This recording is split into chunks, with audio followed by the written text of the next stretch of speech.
I'm gonna go on a little bit of a rant, so just heads up. I normally try to not be ranty on my page. I normally try to keep it lighthearted and fun because I would rather be someone's entertainment than be reminded of all the awful, like just horrible stuff that's going on in the world right now. But this rant is going to be terrible and I'm so sorry, just heads up. So for the love of God, please spay and neuter your animals.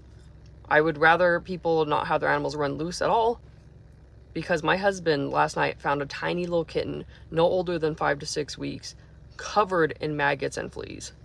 I mean, his whole back end was absolutely coated. It was ridiculous. He ended up having a crushed skull and I think like a crushed pelvis too. He had puncture wounds, but like this poor little guy didn't have to suffer the way he did. And heads up, he did not make it.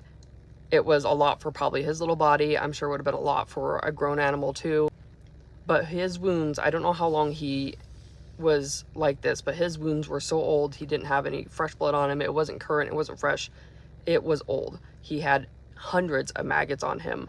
So it was old enough. The wounds were old enough. He had been suffering with this for a while.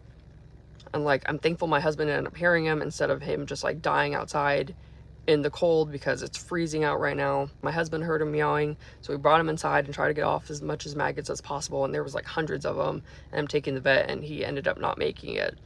But all this could have been avoided. He didn't have to suffer the way he did, and who knows for how long. I mean, probably would have been avoided in the first place if people keep their animals indoors, but that's another topic for another conversation. This poor little guy didn't have to suffer for, it was probably days he was like this. It wasn't just like 1 to 2 days. I'd have to imagine, I wouldn't be surprised if it was like 4+ days.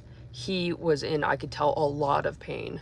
And he needlessly suffered. He did not have to experience this. He didn't have to go through any of this. And he didn't have to suffer for as long as he did. It's heartbreaking because he was such a strong little guy, and I don't know how long he had these wounds for, and I don't know how long he experienced all this pain for, but it was long enough. I'm thankful we found him. At least he didn't die out in the cold, alone, freezing by himself in a ton of pain.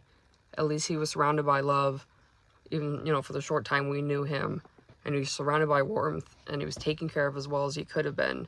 But he didn't have to suffer this way if people would just get their animals spayed and neutered. And the way he died is just awful and frustrating.